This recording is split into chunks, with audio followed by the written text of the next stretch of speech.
O eternal and almighty God, from whom all power and wisdom come, we are assembled here before thee to frame such laws as may tend to the welfare and prosperity of our province. Grant, O merciful God, we pray thee, that we may desire only that which is in accordance with thy will, that we may seek it with wisdom and know it with certainty and accomplish it perfectly, for the glory and honor of thy name and for the welfare of all our people. Amen. Please be seated. Orders of the day, private members' business. The Honourable Official Opposition House Leader. Miigwech. Good morning, Madam Speaker. I'd like to call Bill 203 for debate this morning, but also, Madam Speaker, I'd like to see if there's leave of the House to have the vote on Bill 203 this morning before resolutions.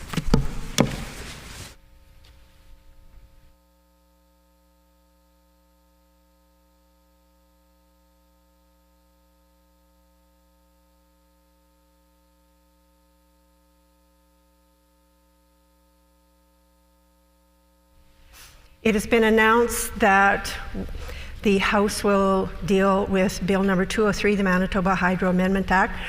Second reading of Bill number 203, the Manitoba Hydro Amendment Act, referendum before privatization. And there is also a leave request to see if there is leave of the House to call the vote on this bill before the 11 o'clock break on this bill. Is there leave? Leave has been denied. The Honourable Member for St. James. Thank you, Madam Speaker. I move, seconded by the member for Union Station, that the Manitoba Hydro Amendment Act now be read for a second time and be referred to a committee in this House.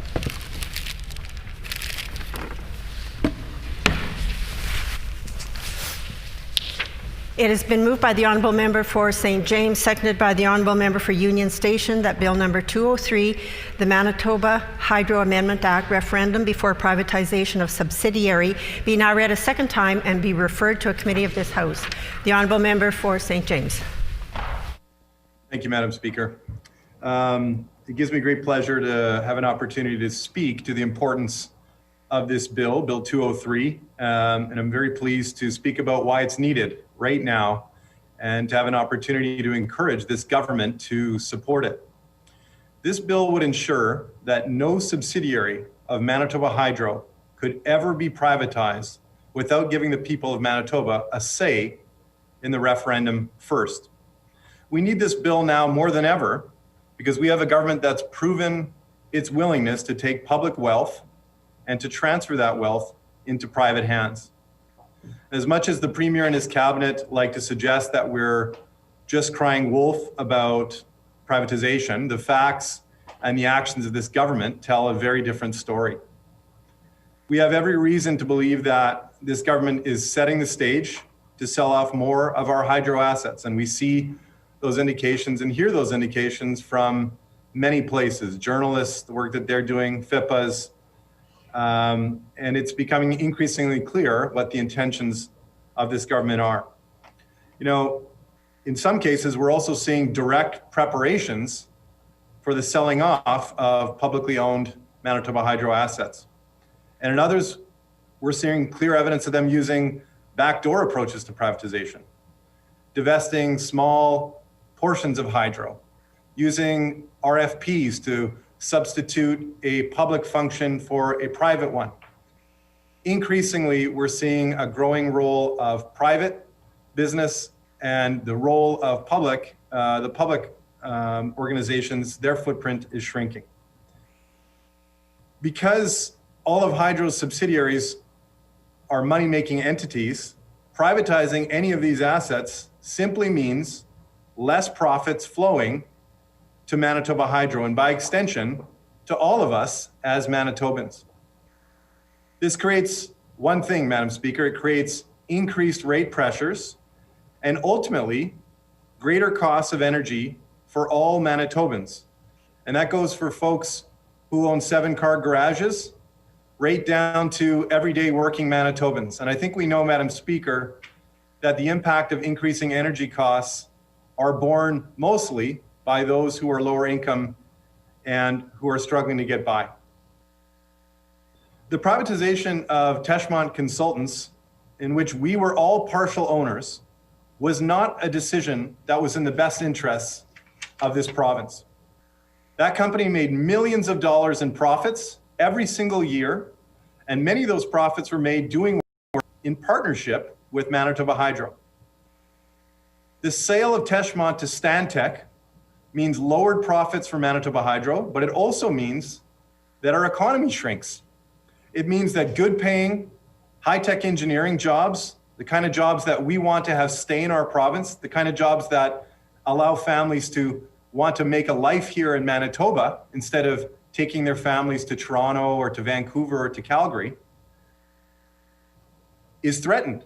And much of the benefits that companies like Teshmont and innovative tech-focused companies can create for this province are being put at risk here by this government, and we're risking losing so much. And those profits that Teshmont once made are now simply going to be siphoned out of our province. So while it's not too late to regain that, it's too late to regain that public ownership stake in Teshmont, it's not to this government to take action to protect the remainder of Hydro subsidiaries by supporting this bill. You know, Madam Speaker, but the interference in Manitoba Hydro affairs, and specifically their interference in the affairs of Manitoba Hydro International and in Manitoba Hydro Telecom, offers some pretty clear indications of what this government's intentions are. And if I might briefly talk about Manitoba Hydro International, we should reflect on how incredibly valuable of an asset that is, and that's currently wholly owned by Manitobans. You know, Manitoba Hydro International, which is currently under threat of privatization by this government, has essentially figured out how to take expertise that we've developed in hydro development, in long distance high voltage transmission, through many, many years of Manitobans investing in those technologies. And we figured out how to bottle that expertise and sell it around the world. It's incredible. It really is incredible, Madam Speaker, that we've found a way to take that expertise and market that around the globe. And it's worth reflecting on the success of that company for a minute, because I think it speaks to some of the best that Manitoba has to offer the world. It speaks to the core expertise we've developed as a province, and it speaks to the ability of governments to innovate and to act in an entrepreneurial fashion to create huge gains for citizens. It's literally the best of what we have to offer. And yet, even though MHI is literally a golden goose for this province, this government is currently in the process of engineering its collapse by issuing a stop sell notice that is literally killing that business as we speak. Employees at MHI are terrified. And of course, we've heard this in media.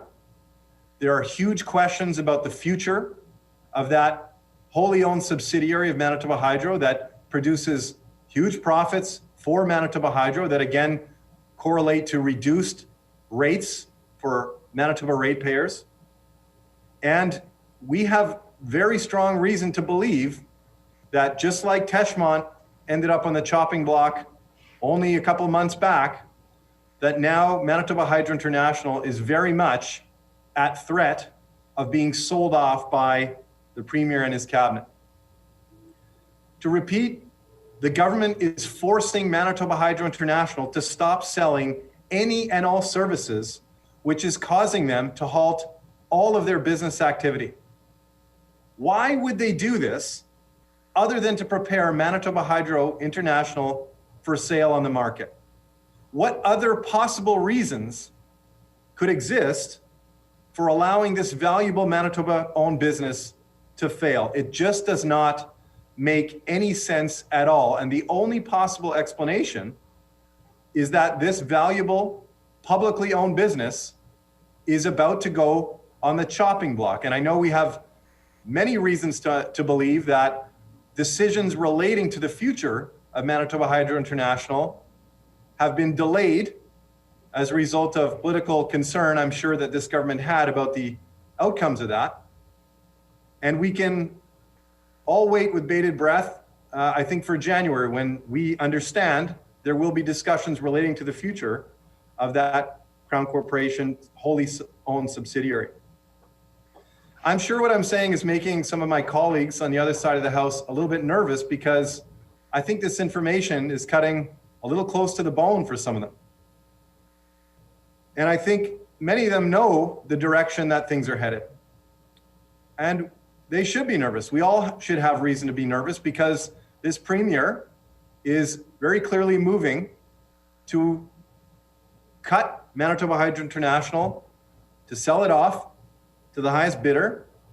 And as a result, Manitobans will lose those profits and be very much at risk of increased Manitoba Hydro rates. Madam Speaker, we need confidence that this won't happen, and this bill can help to offer us confidence. I even suspect that some of the government MLAs agree with me. And I'd argue that this is a great opportunity for them to support Manitoba Hydro. It's a great opportunity for them to do something that's actually in the best interests of Manitobans. I think many of them are embarrassed about the regressive vision of this premier. I think many of them are embarrassed about this government's work in shrinking, in reducing, in cutting, in atrophying our economy. And I think they're embarrassed about the fact that this government likes to take publicly generated wealth and to hand that over to private hands. And this bill is an opportunity for them to take a stand in support of regular Manitobans.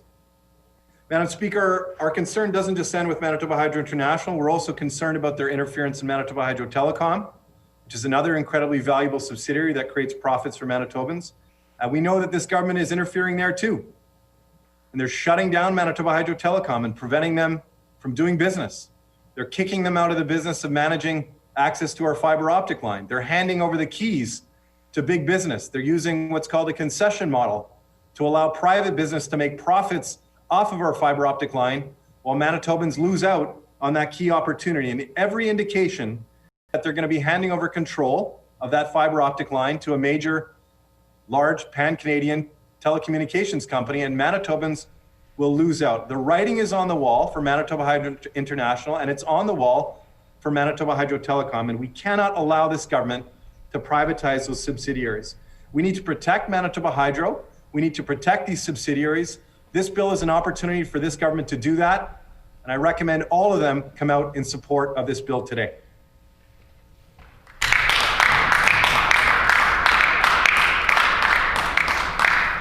A question period of up to 10 minutes will be held. Questions may be addressed to the sponsoring member by any member in the following sequence. First question to be asked by a member from another party. This is to be followed by a rotation between the parties. Each independent member may ask one question, and no question or answer shall exceed 45 seconds. The Honourable Radisson? Or the Honourable Member for Radisson will have to move to the podium.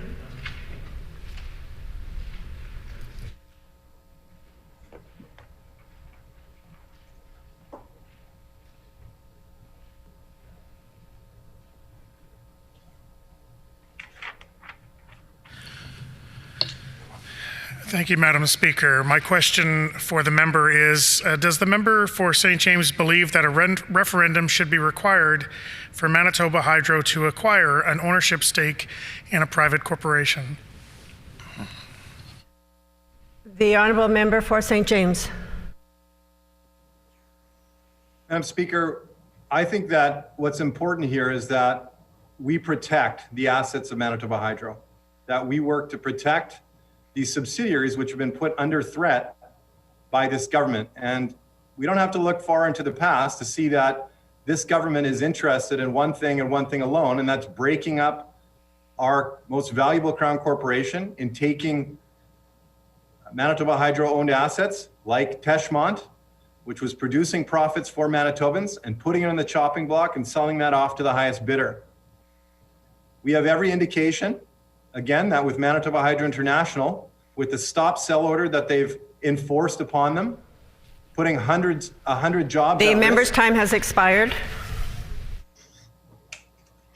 Honourable Member for Fort Garry. Thank you, Madam Speaker. I'm wondering if the member from St. James can explain why it's so important to protect hydro and its subsidiaries from privatization. The honourable member for St. James. I thank the member for the question. This bill is incredibly important because we're currently facing a government that is pursuing the privatization of many of our publicly owned assets. And as we can see, again, with the recent sale of Teshmont and everything we're seeing with the preparations for the selling off of Manitoba Hydro International, with the interference that we've seen from this government in RFPs for access to our fiber optic line, where we're moving Manitoba Hydro Telecom to the side to make room for big private business. All of these things are seriously concerning, and we need to ensure that we protect those assets, and this bill will help to do that. The honourable member for Radisson. Oh, the honourable member for, who was there? The member for Assiniboia sent a message on the chat saying he wanted to. Oh, the information I have is that I will now go to the honourable member for Assiniboia. Thank you, Madam Speaker. My question is regards to money markets. Pardon me? Can you hear me, Madam Speaker? We can. Madam Speaker, my question is in regards to the hydro is so crucial to money markets of Manitoba and the financing of this province. It concerns me that this bill interferes with the management of hydro, and has this member given any consideration to the detrimental effects that interference with hydro has on our credit rating? The honourable member for St. James. You know, it's interesting to hear any member of this government talk about concerns about interference in our Crown Corporation. The Premier and members of his cabinet and others have made themselves experts in interfering in Manitoba Hydro and have demonstrated over and over again their willingness to get into the operations of Manitoba Hydro's day-to-day business to essentially pursue political vendettas. So we need to ensure that we stop interfering in Manitoba Hydro's business, and that we need to ensure that we protect those assets from not just this government, but any future government that might seek to interfere in Manitoba Hydro, and specifically— The member's time has expired. The honourable member for Fort Garry. Thank you.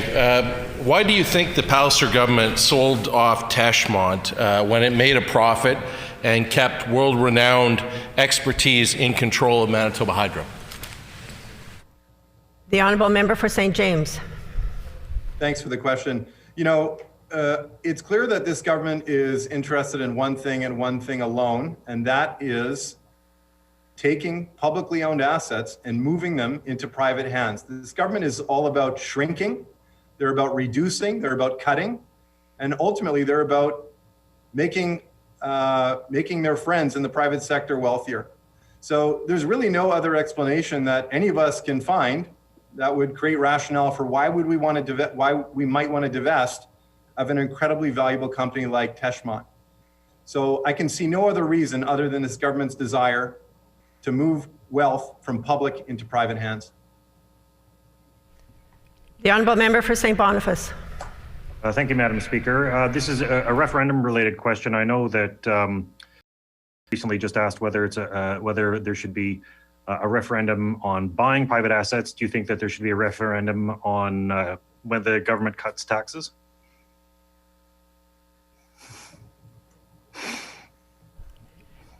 The honourable member for St. James. Well, I appreciate the interesting question. I'm not going to comment on whether or not I do believe that the government should host a referendum relating to cutting taxes, but I do think, as the bill states really clearly, that we need a referendum to protect subsidiaries of Manitoba Hydro. Madam Speaker, they are more at risk than ever before. We have 100 employees at Manitoba Hydro International who are terrified about their future. We have every reason to believe that it's on the chopping block. This is about a referendum for Manitoba Hydro subsidiaries, ensuring that the people of Manitoba get a say in any future exploration of a sale of assets that we own. The honourable member for Fort Garry. Manitoba Hydro International is world-renowned. What would we lose if the Palliser government were to carve it up and sell it off? The honourable member for St. James. Yeah, that's a great question. Thank you. Manitoba Hydro International, as the member for Fort Garry has stated, is a worldwide brand. People in many countries across the world, when they see MHI, they think energy security, they think reliability. We are losing, with the potential sale of MHI, an incredibly valuable brand that we as Manitobans are currently the owners of. And most importantly, a brand that is making millions of dollars for Manitobans. We cannot afford to lose that subsidiary. We need to protect it, and we need to vote in support of Bill 203 to ensure that happens. The honourable member for Radisson. Thank you, Madam Speaker.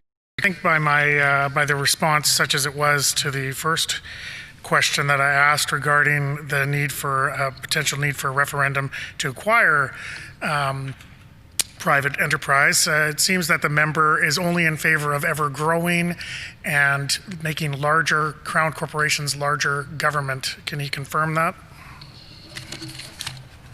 The honourable member for St. James. I'd like to thank the member for Radisson for teeing that one up for me. Yeah, in fact, our government, or our party is in favor of growing our economy in Manitoba. We are in favor of creating a better economy that works for everyone. We are in favor of ensuring that all Manitobans can benefit from Manitoba Hydro, and that means ensuring that profit-making entities that we all own continue to produce profits for us, and that we don't move to jettison, get rid of, cut subsidiaries of Manitoba Hydro that, frankly, could form the future of our economy here in the province. Instead of cutting, reducing, shrinking, as this government likes to do, we do stand for a bigger economy that works for everyone.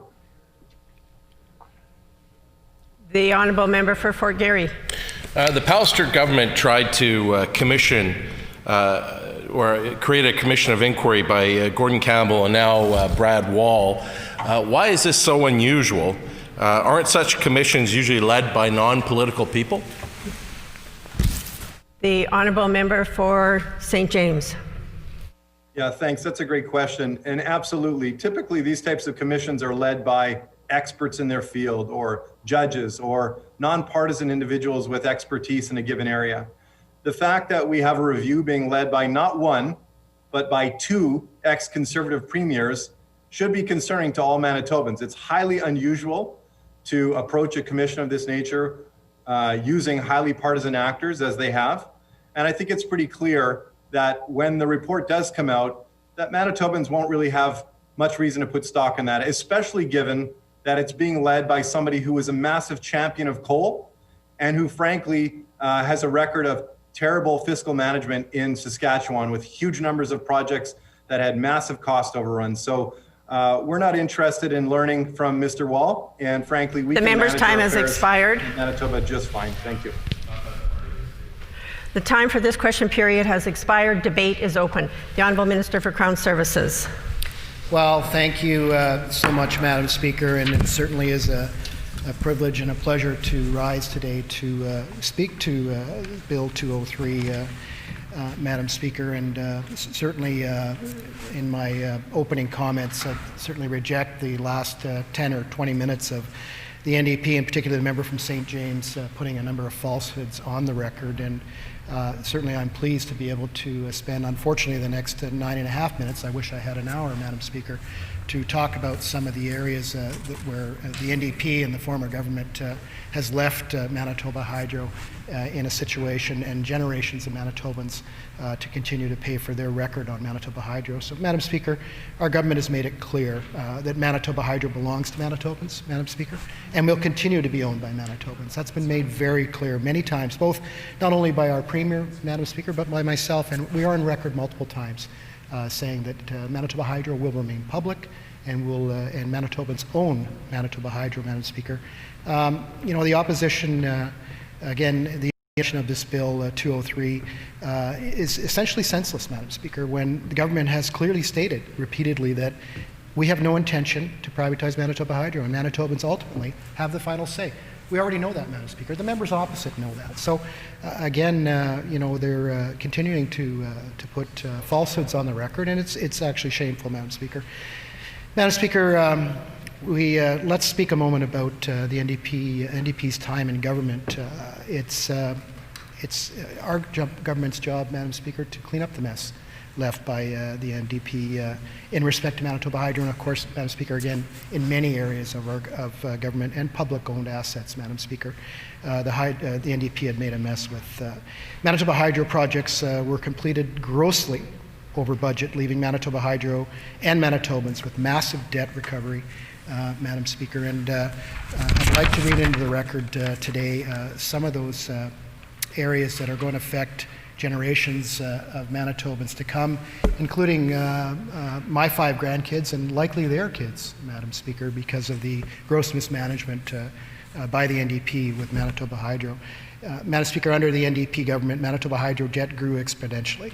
Manitoba Hydro projects were completed grossly over budget, leaving Manitoba Hydro and Manitobans with massive debt to recover from.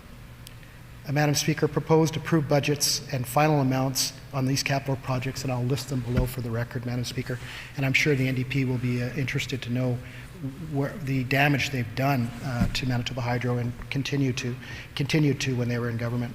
Kiosk, capital project, Madam Speaker, initial approved budget, $3.7 billion in 2008.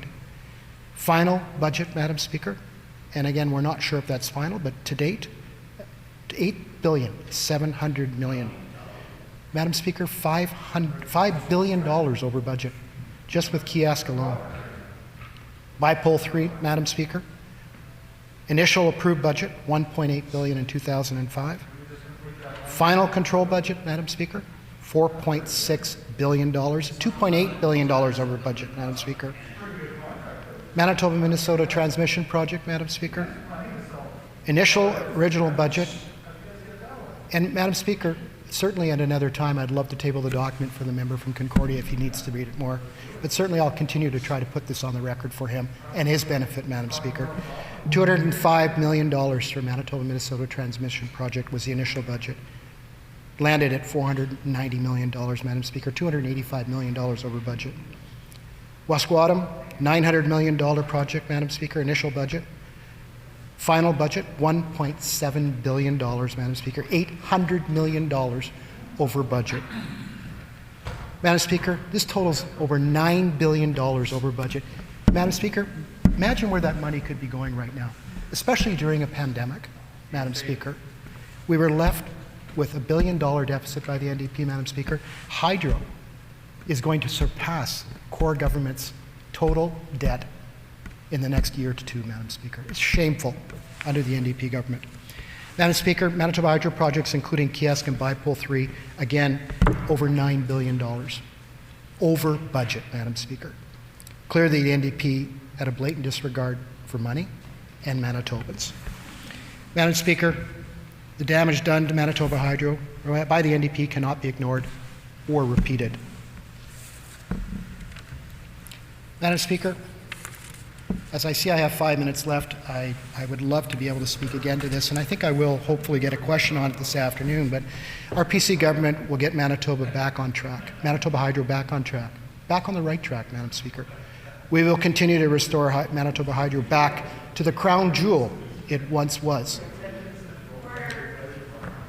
We will not take lessons from members opposite, nor the member from Concordia, Madam Speaker, on matters related to Manitoba Hydro or any other matter.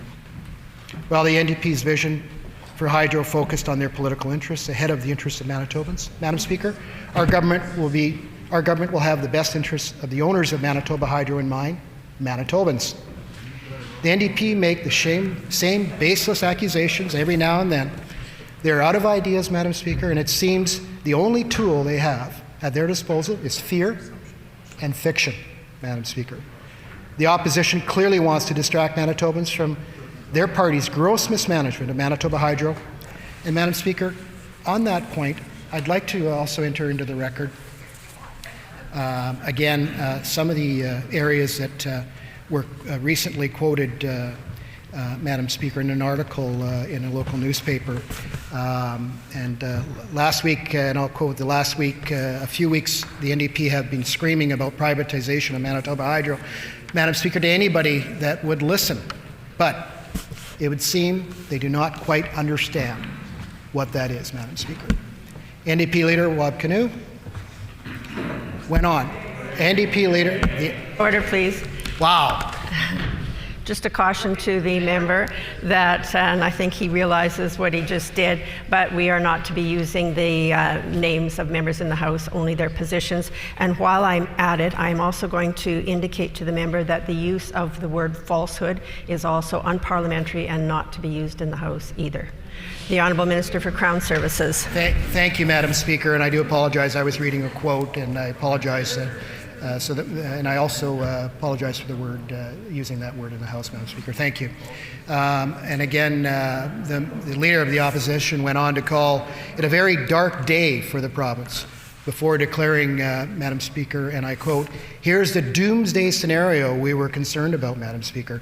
An additional quote from the article, Madam Speaker, their smoking gun is without ammunition. Boy, there's nothing more true than that, Madam Speaker. Yep, no, absolutely. And another quote, Madam Speaker, that was quoted in that particular Winnipeg article regarding Teshmont, Madam Speaker.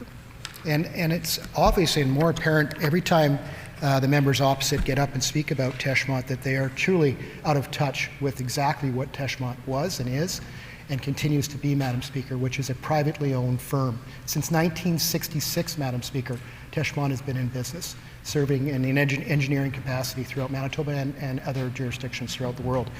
Madam Speaker, back during the Dewar government in 2003, 40% stake was bought in Teshmont by the NDP, Madam Speaker, for one purpose and one purpose only, and that was the purpose of getting engineering advice untendered through the building of kiosk and Bipole 3, Madam Speaker.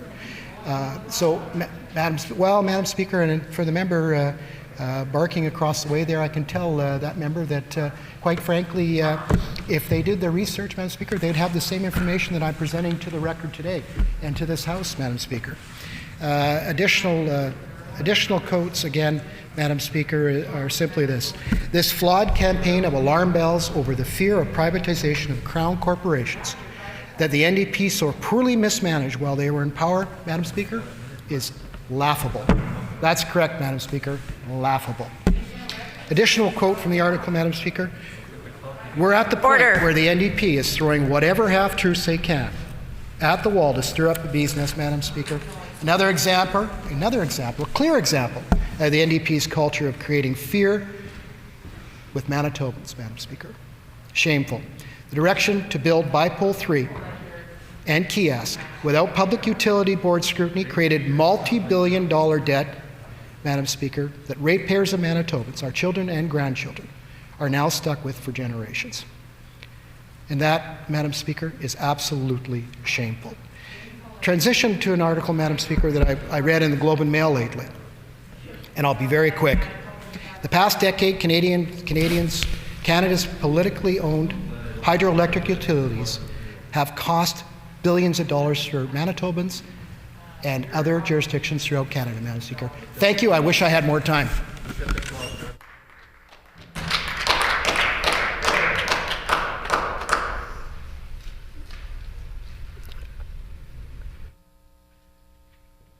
There are further members speaking on debate? Question.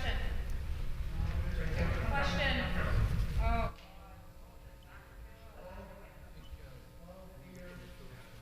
The Honourable Member for McPhillips. Oh, we do have somebody at the podium, so I will. Oh, sorry. I will turn it over to the Honourable Member for Radisson. Okay. I thank you, and I can tell that there's eagerness on this side of the House to speak to this bill, but mysteriously, not so much on the other side of the House. I'm quite surprised, honestly, because You would expect them to be at least united on one thing, but it would not appear to be so, since no one on that side of the House is even willing to stand in support of this bill.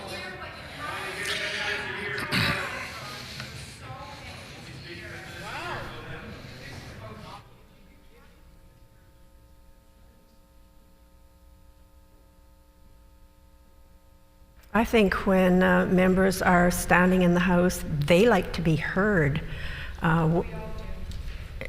Exactly, and when the Speaker is standing, comments shouldn't be coming from anybody in the House. That's very, very disrespectful.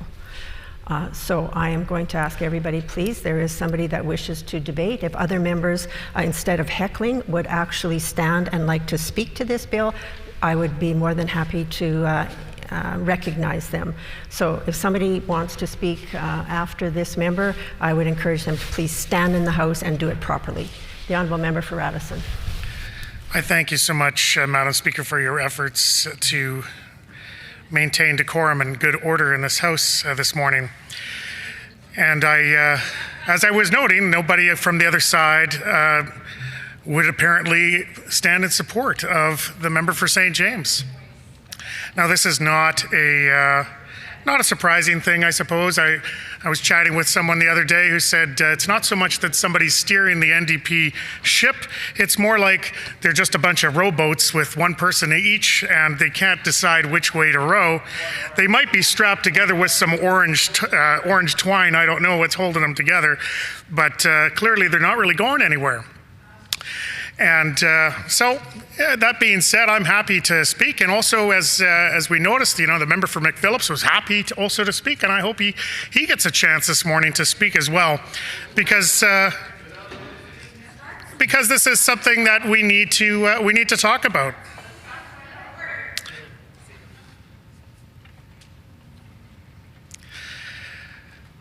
Now, the members opposite seem to think there's a lot of doom and gloom in Manitoba. They seem to think that the high-tech sector is somehow extraordinarily vulnerable. And last time I was speaking at this podium just a couple of days ago, I listed off some of the vital members of Winnipeg's high-tech sector, including a company that I had started.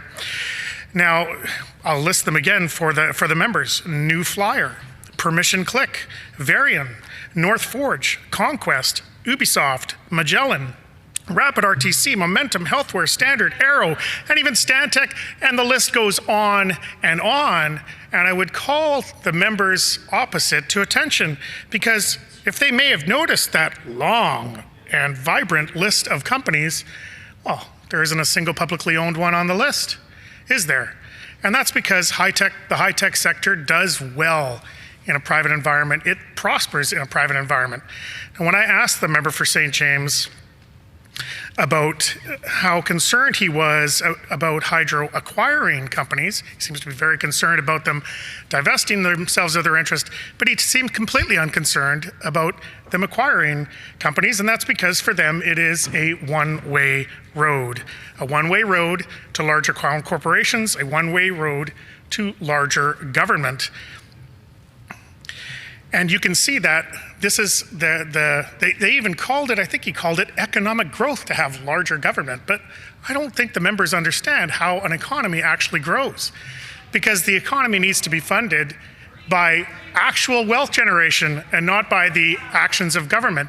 And you can tell by their history, over those 17 years of NDP government that began this century here in Manitoba, we all got to witness what the priorities of the NDP when they were in government really were. The priorities of that government were growing government, increasing taxes, higher taxes, larger government, bigger deficits. This is what was the consequence and the result of their attitudes that they still seem to have today towards running government. Now, they seem to think that somehow they did good also on some other fronts, instead of just growing government and growing deficits and raising taxes. No, we also know, and the member for St. John's remembers very fondly, I'm sure, my discussion 2 days ago when I when I highlighted to her that not only did those things grow, but the number of kids in care grew, the length of time that they stayed in care grew, poverty rates expanded under the NDP government. That's their record, Madam Speaker. Now, as I mentioned, nobody seems to be steering this NDP ship. They seem to be rowing in madly off in any which direction. They're looking for something, anything, to sow fear among Manitobans, to sow misinformation. You even heard it from the member for St. James when he spoke about where he went to for information about this issue. Well, where did he go? He went to media opinion pieces. He went to his own partisan policies. Did he actually try at all to reference the truth, to reference facts? No, he didn't. Now, I just want to explain to the members opposite how businesses work, because it seems to be something that they don't really have a good grasp on. Now, when a business generates profits, that's a good thing. You can flow profits up, and I think Teshmont was able to do that to some degree, that when they were profitable, they were able to provide some benefit, small perhaps, to the owners of Manitoba Hydro, namely the people of Manitoba. However, let's examine what would happen if we sold that share, which in fact is exactly what happened. We had shares in Teshmont and we sold them. Does that provide value to Manitobans? Absolutely it does. I can tell you that it does. And I know hundreds and hundreds of Winnipeggers who walk around today. Order.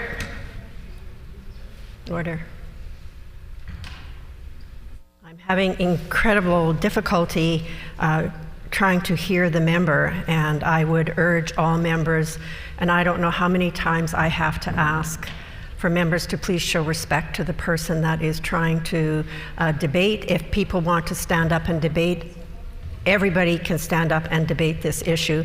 Please wait your turn. You don't need to heckle. That doesn't get us very far in this debate. And if people are so passionate about it, then stand up and speak on debate.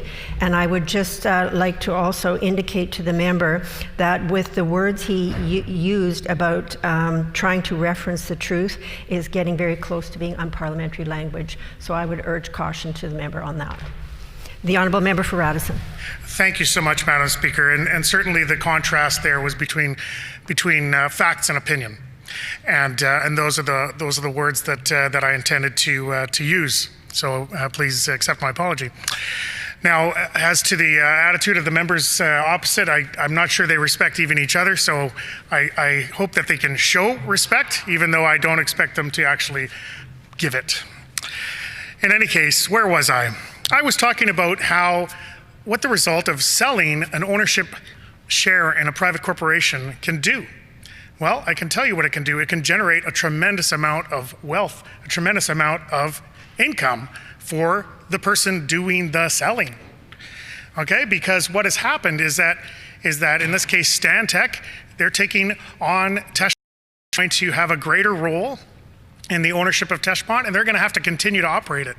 But for Manitoba Hydro and our bottom line this year, what are we going to see? We're going to see the sale of an asset and a significant amount of capital associated with that money, or with that sale, coming into the hands of the owners of Manitoba Hydro. And who are those owners? Those owners are the people of Manitoba.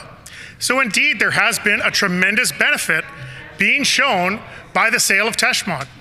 And I myself can tell you that in many cases, it's actually more profitable to sell a business than to continue to operate it. And in fact, this is the pattern of behavior followed by so many. Now, the members opposite seem to be thinking that somehow I'm suggesting that you could sell hydro. And we all know that that's not the case. We all know that there's a commitment from this government not to do so. We know that there's laws in the books that prevent that from happening. And we also know that there are cases. The member's time has expired. The Honourable Member for St. Boniface. Thank you, and thank goodness, Madam Speaker. We are very much in favor of this bill. It's clear that this government has privatized many other public services. Manitoba Hydro should be protected as well. I do want to address some of the substance of the debate that's happened. I do hope that the member for St. James will accept this as a friendly correction. When he said that there was a possibility that they're selling off parts of Hydro to the highest bidder, I actually doubt that it would necessarily even go to the highest bidder. That the way these things work, it's actually very much people who are well connected to the government rather than the highest bidder. There is much more to this in terms of the privatization and how privatization works. One of the things about privatization is that the fact is that Manitoba Hydro is, as the government says over and over again, owned by all of us. It is a Manitoba business. When we sell off the ownership, we are exporting ownership to Stantec, which is headquartered in Edmonton. That means that instead of the profits and benefits flowing from Teshmont to either Manitoba Hydro or staying in Manitoba, they will go to Alberta. This has happened quite a bit under this government, that we're seeing public services and public assets being sold off to Alberta. So we're exporting ownership, we're losing control, and we're losing all the benefits that come with ownership. The other is that when privatization happens, it's not just a question of saying, well, we're going to shrink the idea that we're shrinking the public sector. The fact is, again, to the comments of the member for Radisson, when he says that we're talking about growing the size of the government. We are all, every single one of us in this chamber is paid for.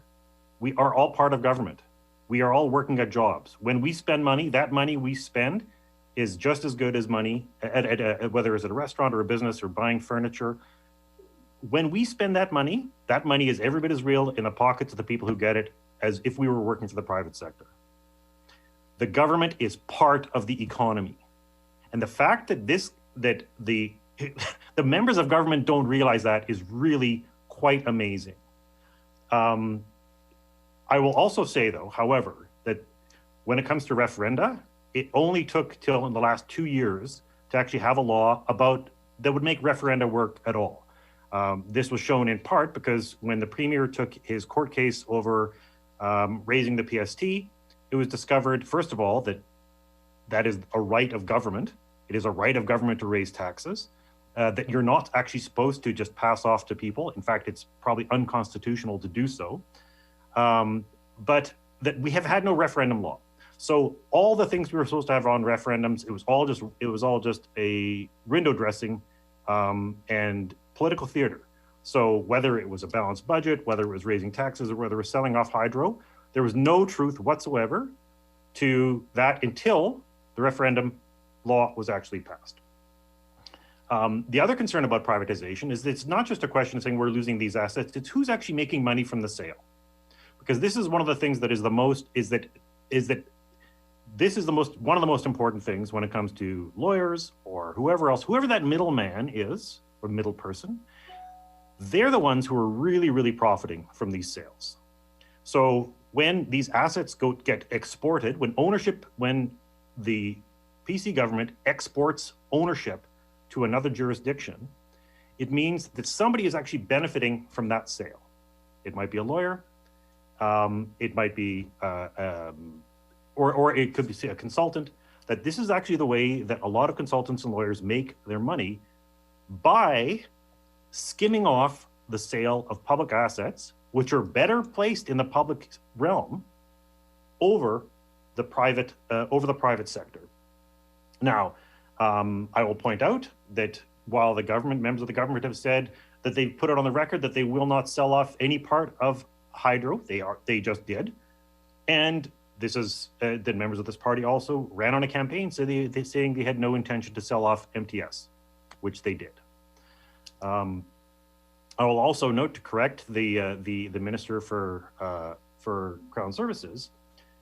When he was saying that Hydro's debt is surpassing provincial governments under the NDP, it is not under the NDP that it is surpassing, risking to surpass the core debt of government. It's happening under this government, under the PC government, because the basic practices of taking money from hydro and running up debt for hydro have never changed. The dirty secret of the Manitoba government's relationship to hydro is that the worse hydro is working, the more debt that it takes on, the more that it overbuilds, the more money the provincial government can take out of it. So there's a debt guarantee fee, which really shouldn't be there because we all own it. We are going to be on the hook for that $20+ billion of debt that Manitoba Hydro has, and they only have $2 billion of revenue a year, roughly. And I will say there were lots of problems with the way the NDP approached the management of hydro. In 2003, Gary Dewar wanted to interfere with the Public Utilities Board because he was frustrated with the way they were setting prices. He made that absolutely clear. The NDP also sold off and privatized land titles, along with other assets. But I will also say the NDP never had 9 members of the Hydro Board quit.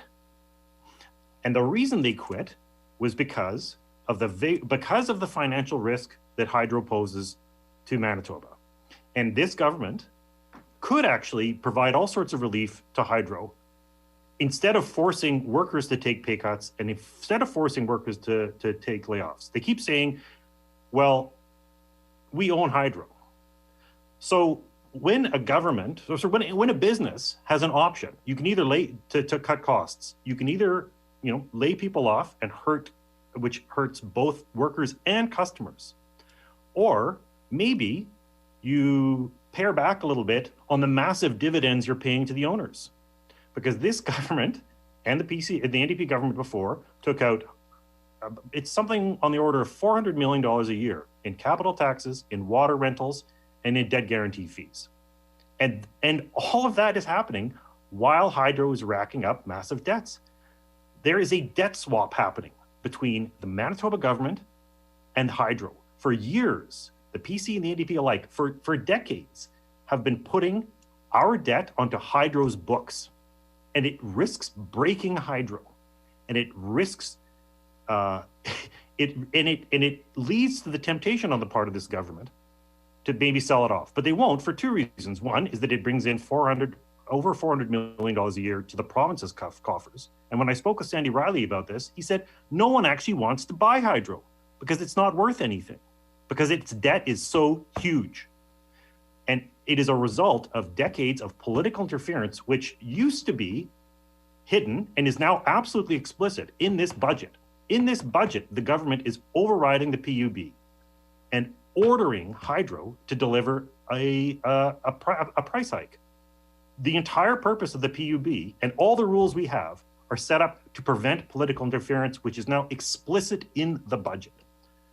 Now, I'll say 2 other things just to make points about the people who were hired to review hydro, and which again, although I've been critical about the NDP, there have been plenty of reports to know exactly what's already happened. This is an expensive political witch hunt where Gordon Campbell was hired. Gordon Campbell, who was Premier of BC and did exactly the same things with BC Hydro. There is a Site C dam in northern BC, which is widely considered to be a fiscal disaster, massive cost overruns. Who was responsible for it? Gordon Campbell.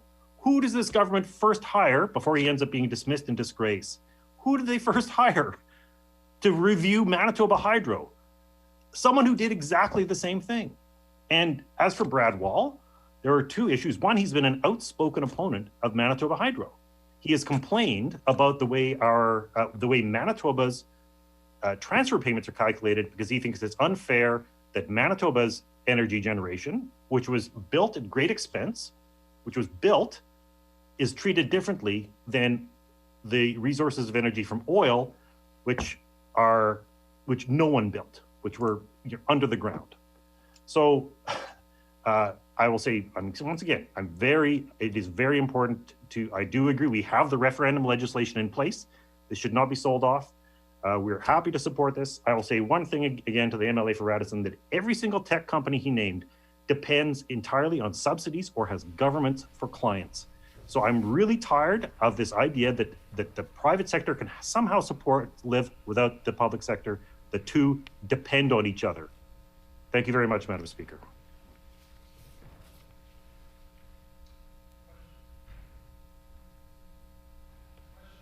The way the rotation goes, the next person on the list is the Honourable Member for McPhillips. Thank you very much, Madam Speaker, and it's always a pleasure to virtually rise in the House and enjoy. And I saw your post the other day, Madam Speaker, commenting on the first here in Manitoba as we had our first, virtual vote. I think actually against a backdrop as we move into Remembrance Day, I think it gives all of us an opportunity to pause and appreciate that despite the heckling, despite the barbs back and forth, we truly are a blessed and fortunate country because of what our veterans did for us. And I encourage all of my colleagues on all sides of the House to take a moment this Remembrance Day, and as best you can in a socially distanced way, take a moment though to thank those veterans who made that ultimate sacrifice that we can be here in this legislature and speak on behalf of Manitobans. And yes, it may get a little testy at times, but this is far better than the alternative, Madam Speaker. There is a certain irony, Madam Speaker, as I listen to this. I think there was a time, Madam Speaker, where you had, I think, incorrectly seen me as some sort of instigator when it came to heckling. But as I listen on the outside now, Madam Speaker, clearly the member for St. John's, listening to your admonishments, would be a instigator of heckling. And as I listen more and more, it seems that every day the NDP's heckling grows more and more. So I would urge them to try to tone that down in respect of Remembrance Day and respect of the debate that we're trying to have here today, because I want to understand and I want to hear from the member for St. James, his bill and his rationale for the bill, so that we can have an understanding as to where his party is coming from.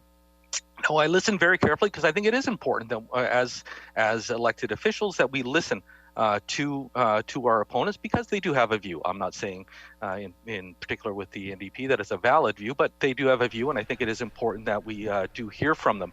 But he did say something. He talked about taking publicly generated wealth and turning it over to private hands, and I agree that simply is really not something that any government wants to do. But unfortunately, the NDP did that. They took publicly generated wealth and they turned it over to union hands. So there's a certain irony, Madam Speaker, that the member for St. James admonishes the turning over of publicly generated wealth, but has no issue when his own NDP government turned over the Order, property please. registry.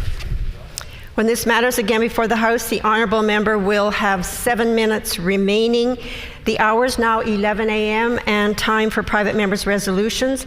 The resolution before us this morning is the resolution on increased staffing and support for personal care homes and for seniors, brought forward by the Honourable Member for Union Station. The Honourable Member for Union Station. Thank you, Madam Speaker. I move, seconded by the member for Notre Dame. Therefore, be it resolved that the Legislative Assembly of Manitoba urge the provincial government to immediately increase staffing levels at all personal care homes, reverse fee hikes for residents, and cuts to home care services, and also prioritize supports for the seniors and elders in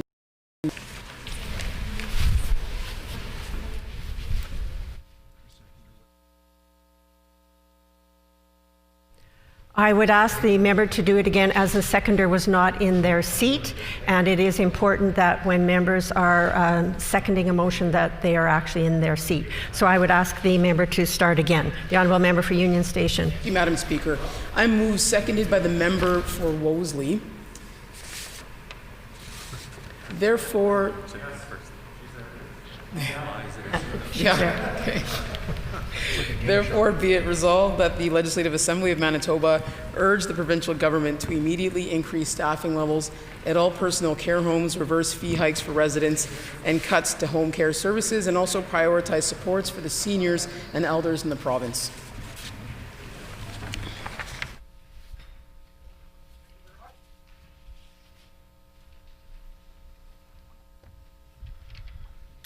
It has been moved by the Honourable Member for Union Station, seconded by the Honourable Member for Wolseley. Therefore, be it resolved that the Legislative Assembly of Manitoba urge the provincial government to immediately increase staffing levels at all personal care homes, reverse fee hikes for residents and cuts to home care services, and also prioritize supports for the seniors and elders in the province. The Honourable Member for Union Station.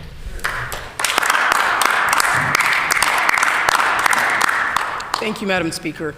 I'd like to start by sharing a bit about my own first experience in long-term care. When I was a teenager, one of my first volunteer jobs was, I guess not a job, volunteer gigs, was at the long-term care home in St. Norbert. And that was my introduction to long-term care. I had never worked or volunteered in that kind of setting before. To be honest, as a first-generation Canadian, and most of my family is actually in Nigeria, I had never actually even really been around elders that much. All of the elders in our family are in a different country.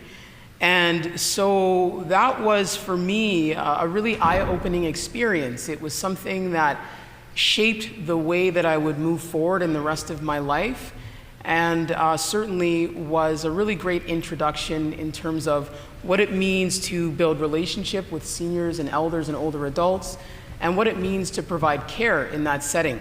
I'm really grateful that I was able to learn from some incredible healthcare aides, nurses, the residents themselves, and when I became an adult and started working as a nurse, I also worked in long-term care.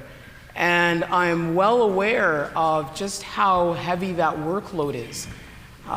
It's a very physically taxing job. It is a very busy job, can be very stressful, but it is one of the most rewarding kinds of work that you can do. I've been fortunate to work alongside in my career as a nurse some really incredible nurses, healthcare aides, environmental workers, kitchen staff, laundry staff, you name it. There isn't a single person working in a long-term care home who doesn't center the care and the needs of the residents who reside there and their families. And so it's with all of those experiences in mind that, when I say thank you, I know when my colleagues say thank you to those folks who are doing that work, we sincerely mean it from a place of understanding what those folks are doing in their day-to-day work and how much they care for those in long-term care. It's an honor. It really is. It's an honor and a privilege to be able to provide direct care to older adults. It is an absolute privilege to be able to be a part of providing dignified, respectful, safe care and residence to folks who have contributed so much to Manitoba.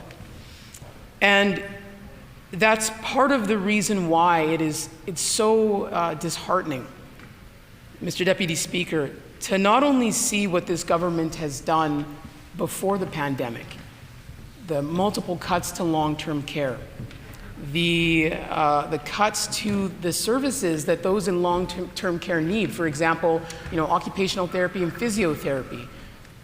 How many folks in long-term care have hip and knee replacements and unfortunately are maybe not able to afford the private occupational therapy or physiotherapy they now have to access because the government cut those resources?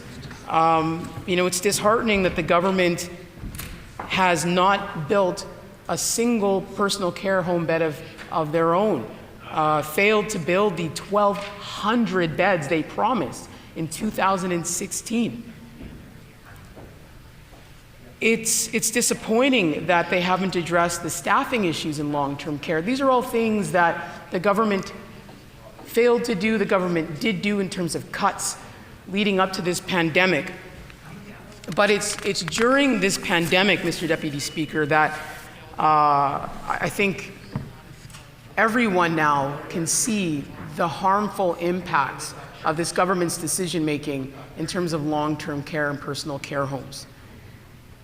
The fact that Manitoba was a jurisdiction in this country that saw our first COVID case much later than other jurisdictions. The fact that we knew that older adults, those living in long-term care, were at great risk should COVID-19 enter their homes. And the fact that with all of that information, and the fact that we were afforded the luxury of time to be able to be proactive, the fact that this government failed to act, failed to implement the resources, invest the resources, the money, the PPE, the staffing, to ensure that those living in long-term care were safe, is shameful. It is that much more shameful when we hear the Minister of Health make the comment that the deaths in long-term care homes are unavoidable. Something that every single expert who has heard that callous statement has said is false. And it's disappointing that the minister has not yet apologized for that statement, has not even acknowledged that that statement is wrong. He's had plenty of time to do so. I know that that acknowledgement would mean so much to families who have unfortunately lost loved ones to COVID-19 in personal care homes. I know this because almost every single day over the past several weeks, well into late at night, I'm talking to families. I'm talking to families who have loved ones at Parkview Place. I'm talking to families who have loved ones in long-term care homes across the province who are scared, who are paying attention to what we're doing and what we're saying as legislators, because they need some sort of comfort, reassurance that actions are being taken to address what's going on so that their loved ones don't become another number that's shared during a briefing in regards to a COVID death. Mr. Deputy Speaker, I think it's important to recognize not only the good things that we do as legislators, or the good decisions that are made, it's important that we recognize the ways in which we have failed, the ways in which we can do better. You know, it's that recognition that allows us to create strategies and plans and to listen to those who have the information, who are the experts, to listen openly and be able to integrate that information into our decision making. Certainly in the last couple of weeks, the questions that I've been asking in question period of the Minister of Health, trying to get answers on behalf of Manitobans, trying to encourage the minister to do the things that we've been calling on this government to do since before COVID came here, since COVID did arrive in Manitoba, increase staffing, ensure there's adequate PPE for those working in long-term care, listen to the folks who are working on the front lines and take their concerns seriously, invest in long-term care, not just for during this pandemic, but certainly so that as we move beyond this pandemic, long-term care homes across the province are better positioned to respond should there be a crisis, and to provide dignified care, respectful care to those who are vulnerable, to our older adults, to our loved ones in long-term care homes, to our elders, to provide that care consistently and well into the future. And so, Mr. Deputy Speaker, I hope that all members of this House will take this resolution very seriously and recognize it for what it is, for an opportunity for the government to finally start making some immediate decisions that will positively impact long-term care, that will see our loved ones in residences treated with the dignity and care they deserve, to see our healthcare workers be able to go to work with the adequate resources to do their jobs and feel safe, to go home and feel like their families are also protected, to not be burnt out, to not be scared going into the workplace that they're going to be working without the appropriate or adequate number of coworkers, to not feel like they can do their jobs to the best of their abilities. And I know all of them are doing just that, doing their jobs to the best of their abilities, but they need this government to do their part. Manitobans have spent the last 7 months doing their best, doing their part. This government hasn't matched that. That's all we're asking for. That's all Manitobans are asking for this government to match Manitobans' commitment, match their level of sacrifice during this pandemic, and provide what is needed for people to be safe. And so with that, I hope that we will all support, I know that we will, but I hope that all members of this House support this resolution today. Thank you.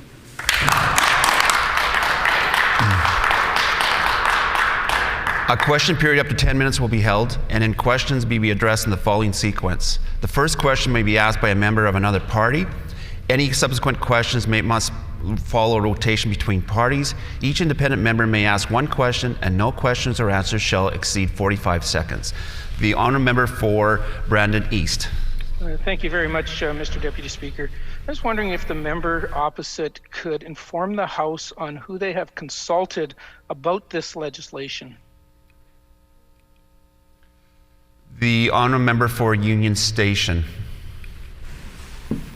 I thank the member for the question. We have consulted long-term care providers themselves. We have consulted with folks who've been doing research in this area for years and years. We've consulted different organizations that provide support to older adults in the province. And we've consulted directly with families. We've consulted directly with residents in long-term care. We've consulted with Manitobans. I take a lot of pride in the fact that we have found every way possible during this pandemic to do just that, to make sure that we're accessible and able to get the information directly from the experts and from those who are living the experience that we're trying to address right now. And you know, it's with that well-rounded perspective that we're able to come up with... The honourable member's time is up. The honourable member for Brandon East. Or is there... Wolseley. The honourable member for Wolseley. Thank you, Deputy Speaker. Can the member for Union Station tell us exactly how this government failed to protect Manitoba residents of long-term care homes? The honourable member for Union Station. Thank you for the question, member for Wolseley. There's just so many things that I could list off. The government failed to provide adequate staffing, failed to hire the the adequate amount of staff to be able to ensure that staffing levels across the board in long-term care homes were adequate. The government failed to invest adequate resources despite the calls from long-term care providers, failed to invest the resources needed to ensure that there was an adequate supply of PPE for all healthcare workers. The government failed to ensure that those in long-term care, and specifically I'll speak to Parkview Place because that's a care home in my own constituency, and we're well aware of what's been going on there. The honourable member's time is up. The honourable member for Brandon East. Thank you again, Mr. Deputy Speaker. I'm wondering if the member from Union Station could please inform the House if they are aware that our $2 billion healthcare funding guarantee will increase the already record levels of investment that our PC government provides to healthcare, which, by the way, is already $648 million higher than the NDP government ever spent when they were in power. The honourable member for Union Station. Thank you for the question. I'd like to point out that this government has made multiple cuts to long-term care, and that unfortunately those cuts to long-term care did not leave long-term care homes well positioned to respond during this pandemic. For example, the Pallister government cut $1 million from the budgets of personal care homes in Winnipeg in not only 2017 but also 2018 without warning and without consultation. You asked about consultation before, the member, about how we consulted. And also, the Palliser government cut $2.3 million from the long-term care budget in 2018. The honourable member's time is up. The honourable member for River Heights. Yes, Mr. Speaker, my question relates to how long has the problem of insufficient funding and insufficient staffing been going on, and can the member give us a little bit of information about the trajectory over the years since it began? There began to be a shortfall. The honourable member for Union Station. What we've heard from long-term care providers across the province is that since this government came into power, that unfortunately there have been funding freezes, there have been cuts that have exacerbated, any issues or concerns that may have been existent. And so, certainly in 2017 and 2018, the cuts that were made without any warning, without any consultation whatsoever, really created a bit of a significant impact that long-term care homes unfortunately have just not been able to recover from. And despite their pleas to this government, have not seen those dollars, The honourable member's time is up. The honourable member for Wolseley. Thank you, Deputy Speaker. Can the member for Union Station share with us why a seniors advocate office needs to be developed in Manitoba? The honourable member for Union Station. An office for the seniors advocate would be an important office for older adults in Manitoba. It would be an independent body that would use evidence and research to inform strategic planning and address systemic issues in terms of long-term care. And it being an independent office is really important because it would mean that the government of the day couldn't influence the decision-making and the recommendations that come out of that office. It's something that the research supports, and it's happening in other jurisdictions in the country. There are other models that we can look to, and certainly it's something that we've been hearing from associations in Manitoba that we need to get that established. The honourable member for Brandon East. Mr. Deputy Speaker, I believe the question is from the member from Rossmere. Okay, the honourable member for Rossmere. Thank you, Mr. Deputy Speaker. I'm curious to know if the member for Union Station currently is employed in any way in the health system or has been since being elected, and if they would be, if that is the case, if they could share briefly the nature of their employment in the healthcare system. The honourable member for Union Station. Thank you for the question. We're here today, and I'm bringing this resolution forward to address the government's failings during this pandemic and the decisions the government made leading up to this pandemic that have compromised our ability within the healthcare system, long-term care homes specifically's ability to respond adequately and provide the care necessary to keep residents safe. That's a direct result of this government's decision-making in the years leading up to this pandemic, and the government's inaction during this pandemic has unfortunately cost Manitobans their lives in long-term care. And it's disappointing that that the government has yet to, heed our calls and heed the calls of many Manitobans, experts in the field. The honourable member's time is up. I believe there's a question from the honourable member for Notre Dame. Or the honourable member for Wolseley. The honourable member for Wolseley. Would you unmute your... Sorry, I've got it. Thanks. Okay. Yes. Sorry, just give me a second here. I have to fly back between files now. So thank you for the member for Union Station for answering my previous question about the senior advocate. I'm wondering if you can share a little bit more about how a senior advocate would address the root causes of the personal care home disparities in Manitoba. The honourable member for Union Station. I thank the member for Wolseley for that great question. An office for the seniors advocate would be able to use extensive research, be able to use investigative abilities and powers to look at the issues within our long-term care homes, look at the issues within the system, and speak specifically and provide recommendations that would specifically address root causes.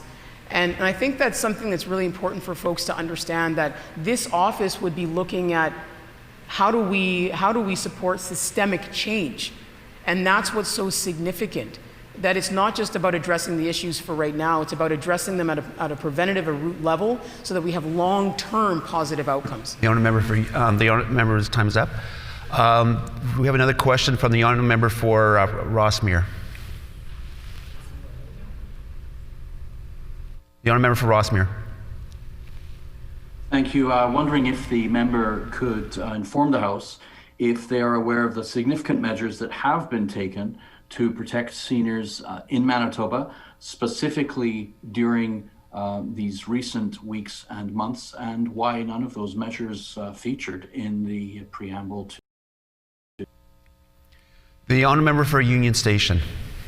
Thank the member for the question. I'm focused and committed to ensuring that we don't see any more deaths in long-term care homes. I would argue that instead of, I guess the member opposite would like to brag about actions that have been taken, I think it's important to recognize that we've had unfortunately, a number of deaths in long-term care homes, and that perhaps we should focus on what the government can do to prevent any more.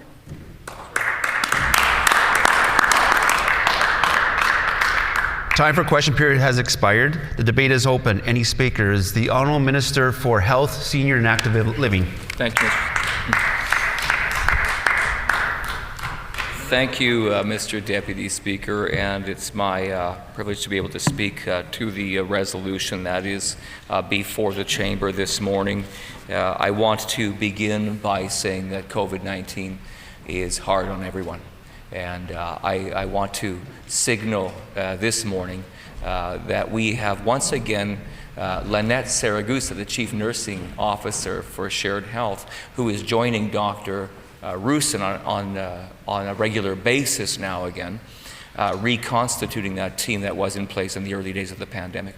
And yesterday, she reflected in the media event where she was with Brent Rusin on the fact that this is hard on everyone, including healthcare workers, and that we have healthcare workers who continue to test positive for COVID-19. We have healthcare workers who, to no fault of their own, have come in contact with patients or other people and have been sent home to self-isolate. And we have people across the healthcare system who are bravely going to work and showing up and wearing their PPE and interacting with their colleagues, and in clinical settings, acute care and other care settings, including long-term care homes, interacting with their residents and with their clients and with their patients, and we thank them all for their work. We offer today our deepest condolences to those who have lost someone to COVID-19. We offer our condolences to anyone who is right now dealing with a sick member of their family. And so we start by thanking our frontline workers this morning for the way that they are working in hospitals and personal care homes. These healthcare workers do difficult work under challenging circumstances any day of the week. Never mind in a global pandemic. So we recognize their service, we recognize their courage, and we thank all of them for helping to keep us safe during these exceptional times in which we are living. I would, because we're on the subject of personal care homes and long-term care, I want to offer this update as well and indicate that there was a sprinkler system water line break at Rideau Park Personal Care Home in Brandon just 2 days ago. And I want to thank all of the region. I want to thank those individuals who work at the care home. I want to thank the region's response, the administration, their disaster response. I want to thank EMS, Shared Health, and Shared Health's workforce that is stationed in Brandon. I want to thank the City of Brandon. All of these partners together working, who had to, in very difficult circumstances, move very quickly to decant some residents from half of the building, and I want to say today that we have been able to safely and successfully place 46 residents relocated on a temporary basis to places in Brandon and indeed across Prairie Mountain Health. Every effort is being made to communicate well and often with the families. Every effort is being made to make sure that residents are being well cared for. This has been a heroic effort undertaken by all involved, and it shows the partnership that is possible. It is the last thing that Prairie Mountain Health wanted to be dealing with right now. It is the last thing that the families of these residents and the residents indeed themselves wanted to be dealing with, and they are. And so people are stepping up, and I wanted to provide that update to all members of the House today.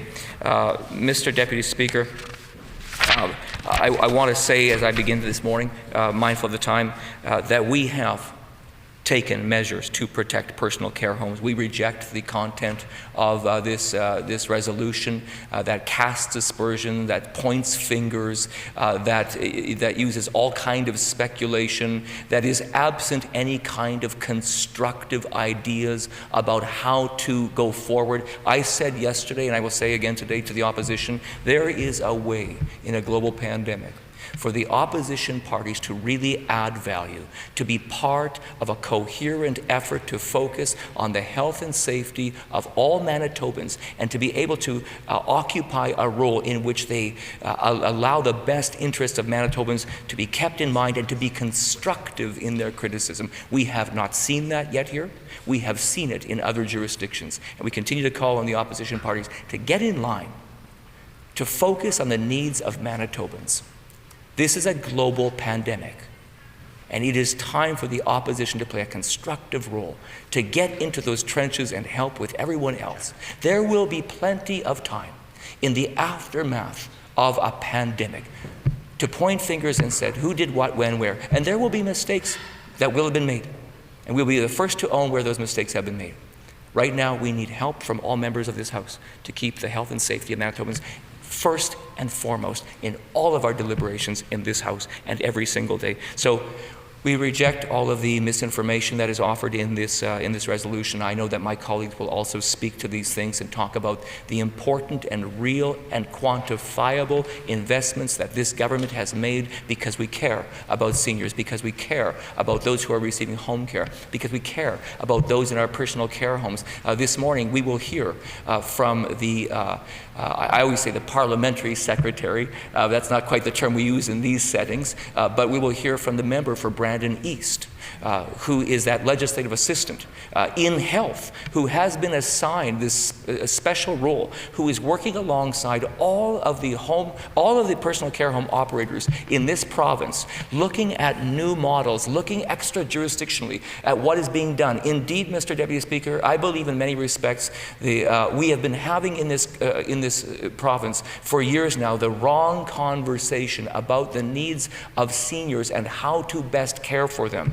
And the NDP did nothing to advance the models of how we should be addressing, not in this way where we place some in a personal care home and send everyone else home. And I hope that we have opportunity this morning to hear about the efforts that member of the legislature is making in collaboration with so many other agents across our system and beyond our borders to be able to rephrase what we are doing, to make new investments, to talk about how to fund personal care homes into the future, to talk about what models work best for residents with the best outcomes, with the lowest rates of infection, with the highest satisfaction rates of the workers who are there. There is so much more that can be done. We are sobered by the work that is in front of us, but we are energized knowing the difference that we can make when we strive to do better in these ways. So we are committed to modernizing the way we care for seniors in this province, a broad continuum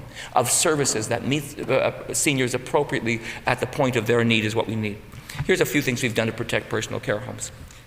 We've implemented stronger infection prevention and control measures. We have had public health issue instructions on when, where, and how to use PPE, and it has been provided to workers. We have screened staff daily before entering facilities.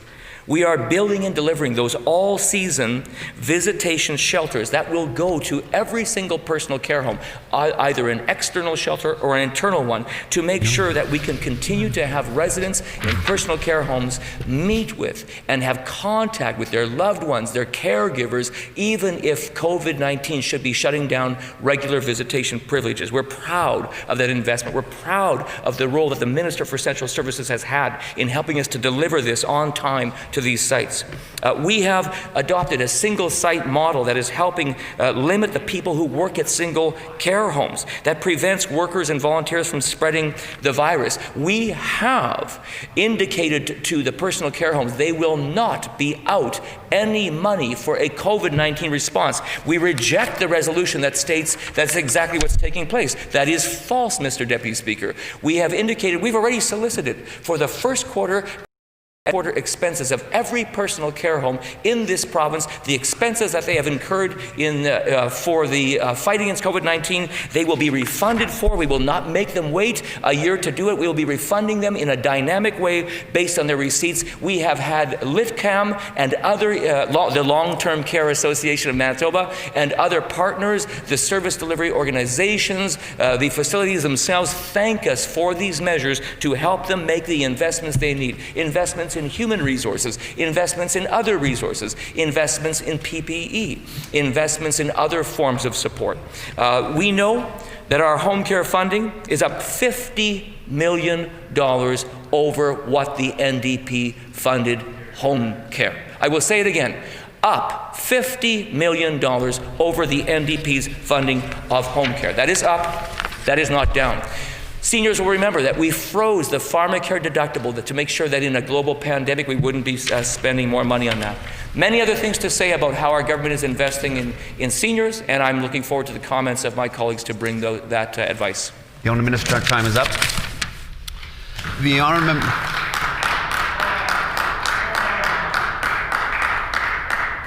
Member for Wolseley.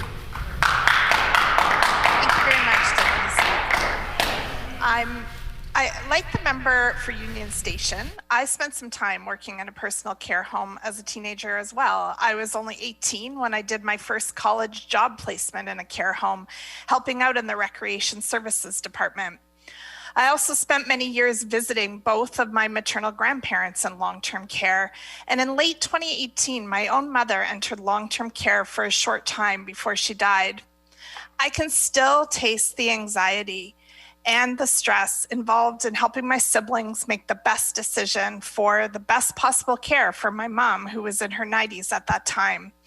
So when I speak on the issues of long-term care, it's certainly not from the perspective of someone who's never stepped foot inside such a facility. Many of us on all sides of this house have had to make hard decisions for people we love, and many of us love seniors and want what is best for them. But unfortunately, the pandemic has exposed just how poorly the Conservative government has treated our seniors. Manitoba seniors and elders have given so much to our society, and they deserve high quality care, especially towards the end of their lives. They deserve to live in personal care homes that are adequately staffed. Personal care homes should be prepared with adequate staffing, supplies, and other supports that are necessary for them. We know that the NDP government did take action. They increased staffing on the front line of our personal care homes, but all of that has been undermined by the year after year cuts by the Pallister government. We want stronger policy that mandates staffing ratios to fill long-term vacancies in private care homes across the province. Health Minister Friesen claims that outbreaks and deaths in personal care homes are... I just want to remind the member that when they're addressing a member in the chamber, that they either go by their title as a minister or their constituency. So the honourable member for Wolseley. My apologies. Thank you for that important reminder. Our health minister claims that outbreaks and deaths in personal care homes are unavoidable. I profoundly disagree. And so do the experts. As we've heard, this became a bit of a national disgrace when those comments were stated on the CBC and heard across the country, so that experts in geriatric care from other provinces had to go on record to say this wasn't true. And they know because their provinces had the outbreaks early on. They know what happened in response to that. And they know that we had an opportunity in Manitoba to learn from their mistakes and from their disadvantage of being hit so quickly into the pandemic. This government had 7 months to prepare, 7 months to learn from those tragedies that took place in Quebec and Ontario and other provinces. They had time to consult, to plan, invest, and train. They had time to separate residents by more than an end table. I received many calls from people in my constituency who worked in long-term care with their concerns as early as March and April. They identified inconsistent responses. Recreation workers were concerned about having to enter rooms without PPE and still being expected to lead some classes. All of those concerns were redirected by myself or my office to the WRHA and to Manitoba Health. And I would have thought that those early alarm bells would have led to a good plan for these homes 7 months in when COVID-19 began to spread more widely in our province. But divestment and funding from the Pallister government has led to where we are today. With 7 months into the pandemic, it's evident that this government's heavy hand in budget cuts has left Manitobans unprepared to weather the COVID-19 pandemic. And we've all witnessed this tragedy through the high contraction rates and deaths of Manitobans. Manitobans who are loved family members have died as a result of these cuts at Parkview and other places. This government has done nothing since taking office to invest in Manitoba's seniors and elders, and especially over the COVID-19 pandemic. The list of cuts by the government that have directly impacted seniors and elders is exhaustive. They've cut funding not once, but twice to personal care homes, millions of dollars in cuts that should have been in place to serve and protect our seniors. They cut shovel-ready projects for personal care homes in Winnipeg and Lac du Bonnet in 2017 that would take the pressure off of existing facilities and would have added capacity to the system. This government cut $2.3 million from the long-term care budget, $1 million from the budgets of personal care homes in 2017 and 2018, all without warning or consultation with those most impacted. This government actually promised in the 2016 election that they would buy new beds for personal care homes. And they have not bought one bed, and they have canceled existing projects in the province. They promised 1,200 additional new beds. We'd like to see some of those promises come through now or sometime in the last 4 years. The Pallister government has not adequately resourced personal care homes during the pandemic, telling them instead to keep their receipts. That's not a plan or an adequate response to the challenges these places face. We know that many Manitoban seniors and elders have been impacted by the heavy cuts this government has imposed. Pallister's heavy hand has not stopped with cutting funding. Order. I just want to remind a member again to either use the Pallister government or use the Honourable First Minister or Premier. The Honourable Member for Wolseley. My sincere apologies. Pallister's government has continued to cut home care supports, rolled back important services, and overworked home care staff. And I want to say a word about home care staff. Home care staff are some of the least paid people, just like personal home care workers, some of the lowest paid members of society doing some of the most important work. So that's also an element that we need to look at, is how we treat, train, and pay for important work. The Pallister government believes it's unavoidable to see high rates of deaths in personal care homes, yet other health professionals across Canada have noted that 110 of Manitoba's 125 care homes do not have positive cases of COVID-19 as of October 23rd. So the Pallister government should be looking into the deficiencies rather than state publicly that these deaths were unavoidable. Seniors and elders in our province are disproportionately impacted by the COVID-19 pandemic, leading to tragic outcomes for many seniors, elders, and families across Manitoba. Under Brian Pallister's government, seniors and elders have seen... Once again, I want to remind the member if to either use the person's title or the constituency name or the premier. The honourable member for Wolseley. I'm terribly sorry. Under Pallister's government, seniors and elders have seen cuts to the services they need and deserve. Personal care homes have seen the basic annual cost of accommodation rise by over $5,000 a year, yet PCH funding was cut $2 million over 2 years and then frozen. Seniors' day programming costs have also exploded, rising from $8.85 to $18.88 per day, and that's $2,000 more per year. That's over $2,000 more per year for year-round programming per senior. In addition, there have been multiple cuts that impact seniors, such as the Pallister government's cut to 56 inpatient surgical beds.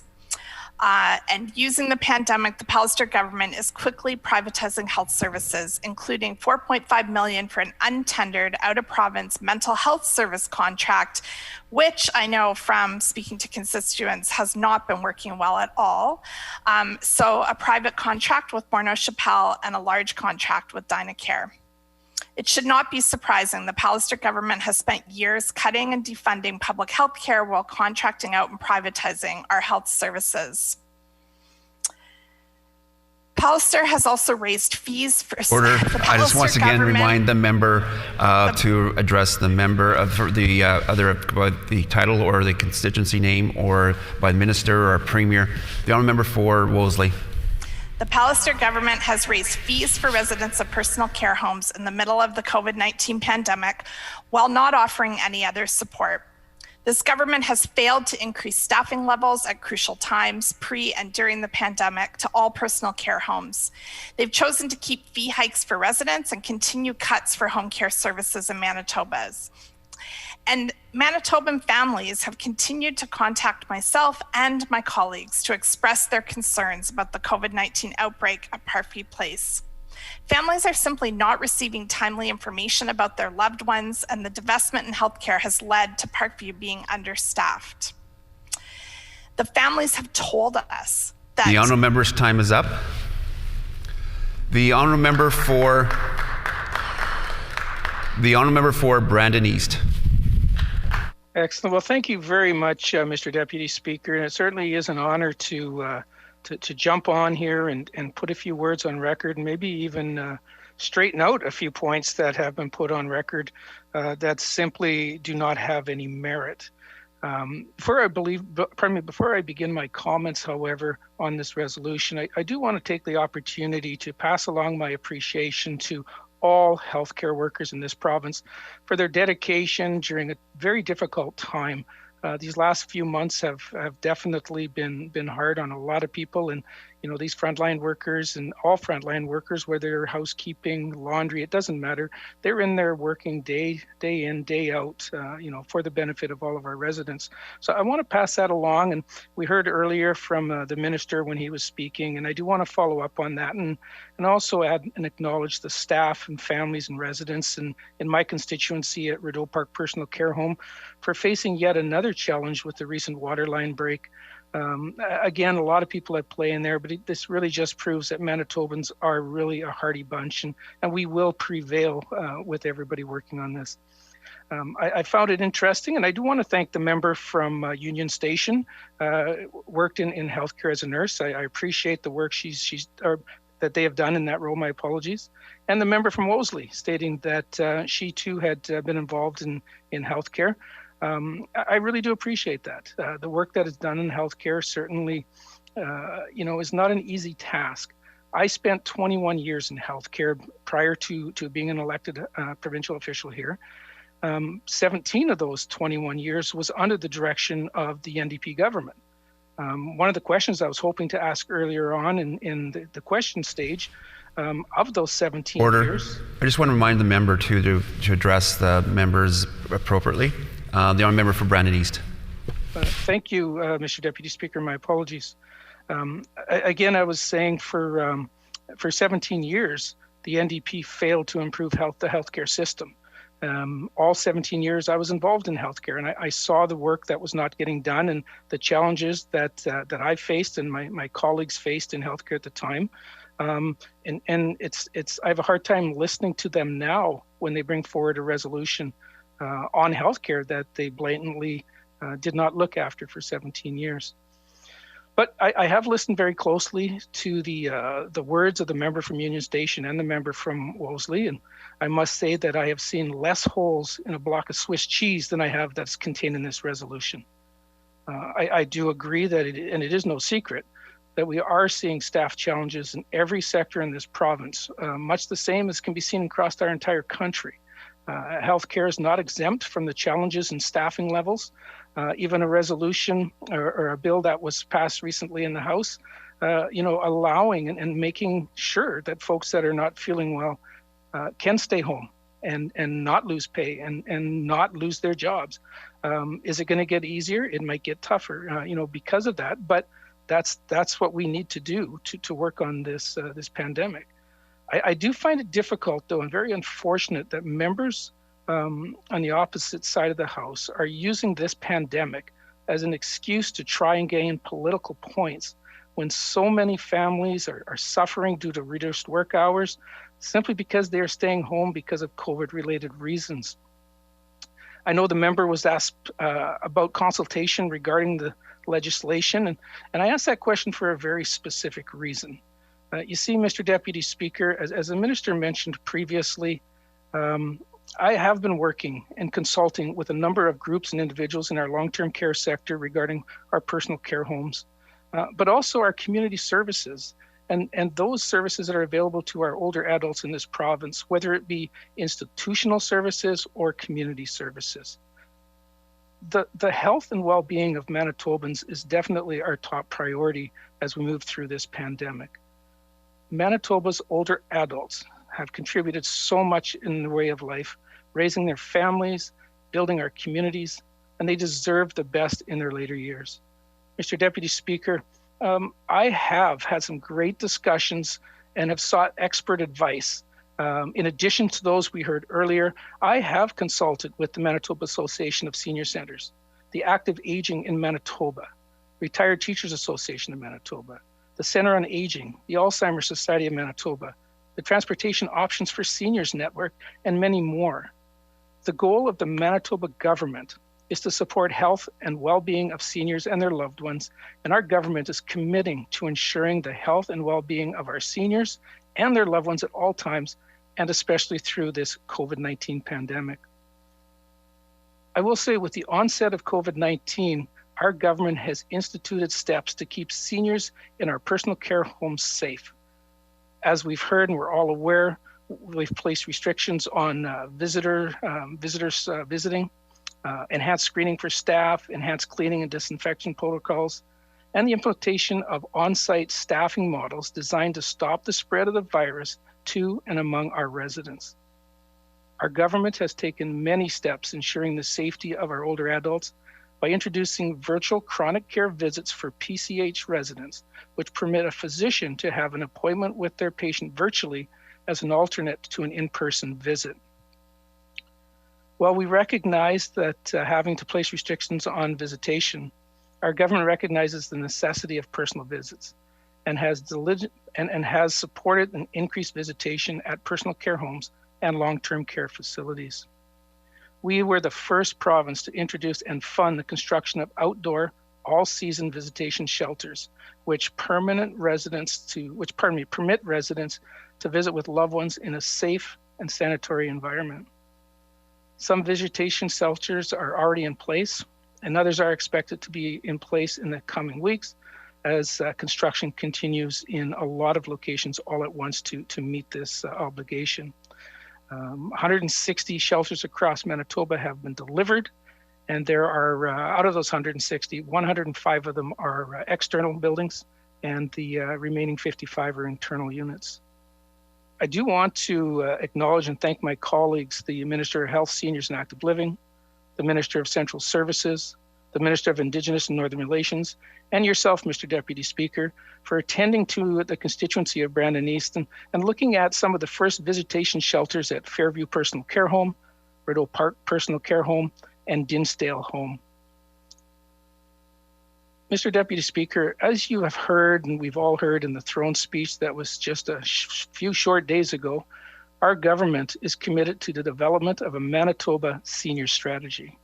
The future of the older adults in our province are not restricted to personal care homes.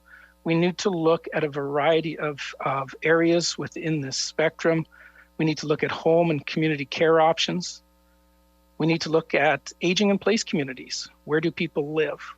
How can we bring families closer together? How can we reduce isolation in times of like COVID? How can we bring families together for visitation that so they don't have to drive halfway across the province to visit their loved ones? We need to look at these aging in place communities as an option for bringing people together. We need to look at all accommodation options, not just personal care homes. We need to look at behavioral beds, memory facilities, supportive housing, and so much more. I would love to go on and on about the work that we've been doing over the last 7 to 10 months, but as you can see, I'm running out of time, so I certainly don't have that ability to do so. This work that has been completed, though, it certainly does include input from groups like the Long-Term Care Association of Manitoba, the Manitoba Association of Residential and Community Care Home for the Elderly, and CanAge just last week, a great meeting with CanAge to get their perspective and expert advice.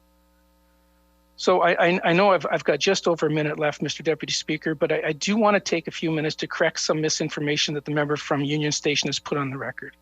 First of all, the statement that our government has abandoned support for seniors in Manitoba could be no further from the reality. In fact, in our first 2 years in government, we have built almost twice as many PCH beds in Winnipeg than the NDP did from 2010 to 2016. Another statement suggests that this government has failed to build any new personal care home beds since assuming office in 2016. I've heard that twice today, Mr. Deputy Speaker, and the fact of the matter is, since April 2016, we've built 257 PCH beds with another 250 currently under construction in Steinbach and Carman. And I would welcome the members from Union Station and Wolseley to join me, and we'll go out there so they can see those beds themselves. Again, I have so much more, but my time is running out, and I know my colleagues want to speak to this as well. So I thank you all for your time, and I certainly look forward to the rest of this debate.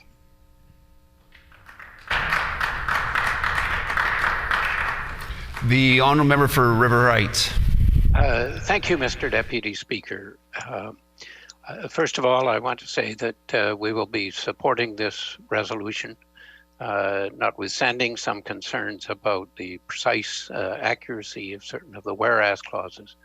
But there is clearly a need for more staffing and better staffing levels at personal care homes in Manitoba. One of the striking examples is this report from the Long-Term and Continuing Care Association of Manitoba, in which they state that the COVID-19 costs are an addition to the personal care home situation in terms of 15 years of funding freezes. That's 11 years under the NDP and 4 under the Conservatives of funding freezes. There was no funding for increased supplies around infection, prevention and control, and zero annual inflationary operation increases. As well, in the past 2 years, there have been direct funding reductions implemented along with other regional cost-saving measures, which many times directly and negatively impacted our members. Now, the Long-Term Care Association is correct in pointing out that for the first 6 months, the Manitoba regional health authorities and government ignored their responsibility to fund their public health orders and directions in long-term care. I'm pleased that finally in September, the Minister of Health did say that he would provide funding for the COVID-related expenses and that personal care homes could bring their expenses in. It is a step forward, but it is not sufficient. I have had talked with many people who have family in long-term care or individuals in long-term care. I raised concerns about Parkview Place as early as 2011 in terms of the quality of care there. The situation has not improved. I raised in 2017 major concerns about a home in Portage La Prairie where there was a lot of issues around the quality of care. I should add that my father personally was in long-term care for 2 years and before he passed away. And I've seen the good and the problems. And it is important to remember that some care homes are actually doing remarkably well, but even as there are all too many which are really not providing the quality of care that is needed. Now, I would like to refer not only to the long-term and continuing care association reports, but to one which I have here, which comes from the Manitoba Association of Residential and Community Care Homes for the Elderly. And they have the same experience. They say that this is a report produced in 2019, that facilities have been consistently underfunded over the last 10 years in providing salary benefits. This is clearly a problem which has gone on for many years and started at least by 2010 from this report from Marsh, and earlier than that from the Long-Term and Continuing Care Association. The March report says that facilities have not received any increase in health funding to cover the increased costs in staffing and expenses. As the Manitoba Association of Residential and Community Care for the Elderly indicates, seniors care is one of the most essential issues facing the Manitoba healthcare system today. Approximately 15% of the population is over age 65, and within the next 15 years, 10,000 Manitobans will reach an age where they may require long-term care services. This is a critical issue. It is a critical short-term and longer-term issues. The Marsh report continues, over the last 10 years, dietary expenses have increased by 36% because of an increase in food quantity, quality, and price. Nursing and recreational supplies increased by 50%, and there has not been a recognition that there needs to be an increased staffing, and this is a major reason for this is the rise in highly acute residents at personal care homes with complex needs, including dementia, and this increase in acuity of care at personal care homes is growing, and I quote, in Manitoba at alarming rates. So that the research studies, again from the Marsh report, show that there are inadequate nurse staffing levels. This contributes to poor health outcomes. We need to increase staffing levels, and we need to do this as quickly as possible in order to have adequate care and adequate... Order. When this matter is before the House, the honourable member for River Heights will have 4 minutes remaining. The hour being 12 noon, the House is recessed and stands recessed until 1:30 p.m.